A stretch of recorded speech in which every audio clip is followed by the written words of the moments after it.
It is 11:47 p.m., and you are replaying a 9-second exchange from 6 hours ago. Not the whole conversation, just the 9 seconds. The specific look on someone's face when you said something slightly wrong, or slightly too much, or slightly too little. You have watched it now perhaps 30 times. You will watch it several more before you sleep, if you sleep at all tonight. People call this overthinking. They say it kindly, usually, as advice, as concern, as the gentle suggestion that you simply think too much. Just let it go. Don't overanalyze it. You're in your head again. And you have tried. Harder than anyone watching you would guess. You have tried to set the thought down the way you would set down a heavy bag, and found every time that it does not stay down.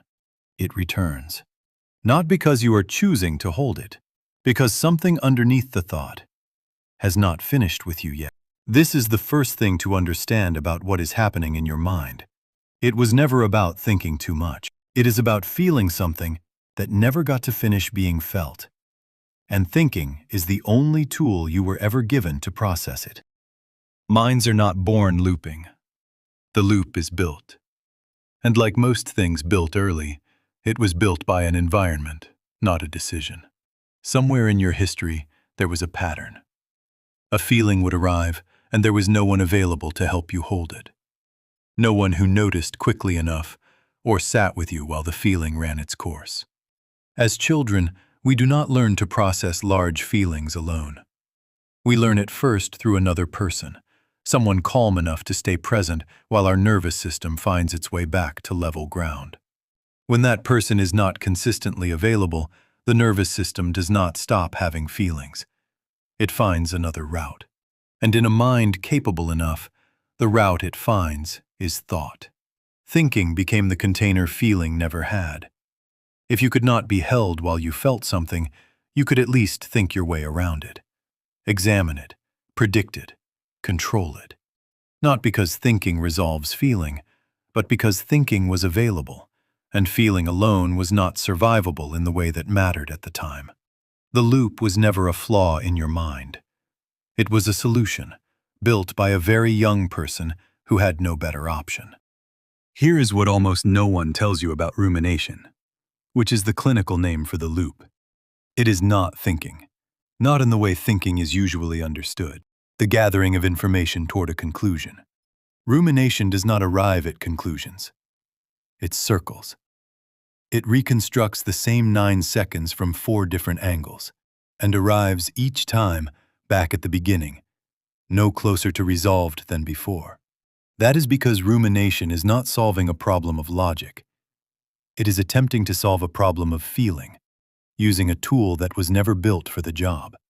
You cannot think your way out of a feeling, any more than you can use a wrench to answer a question written in a language you don't speak. But the wrench is what you have, so you keep turning it.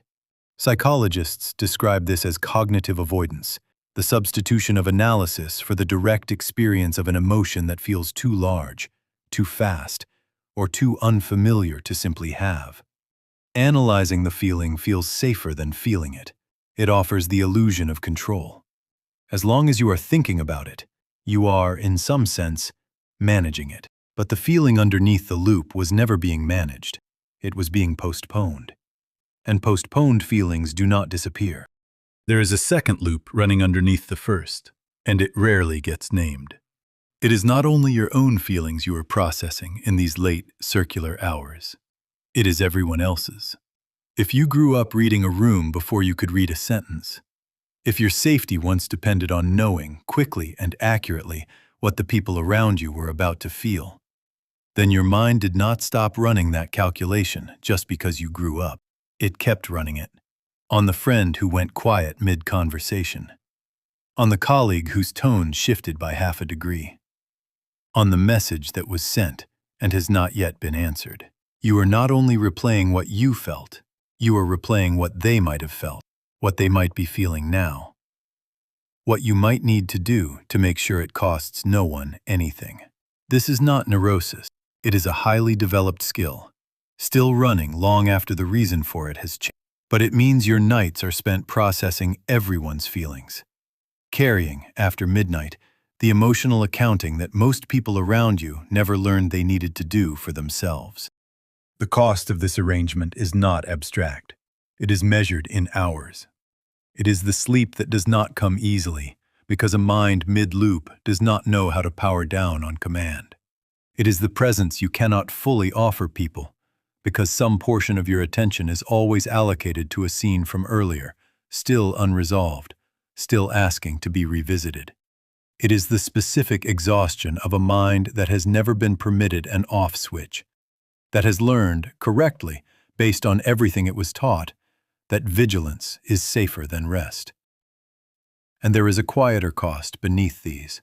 Over years of being told that you overthink, that you're too in your head, that you should simply let things go, you begin to distrust the part of your mind that is actually working exactly as it should.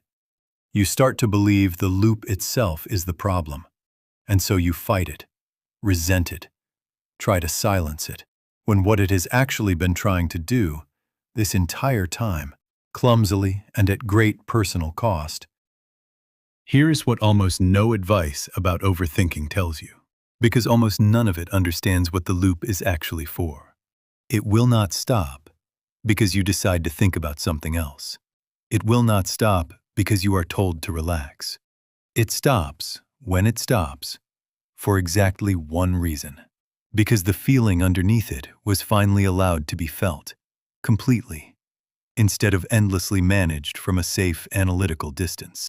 This is uncomfortable to hear, because it asks something different of you than every other piece of advice you have received.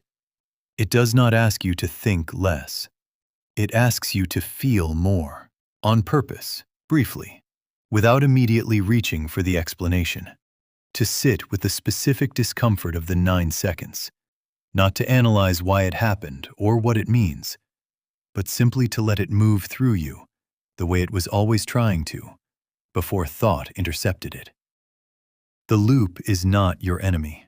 It has been doing the work of feeling everything that was never given anywhere else to go. It does not need to be defeated. It needs, finally, somewhere to put everything down. And that somewhere was never going to be another thought. It was always going to be the feeling itself, finally allowed to finish.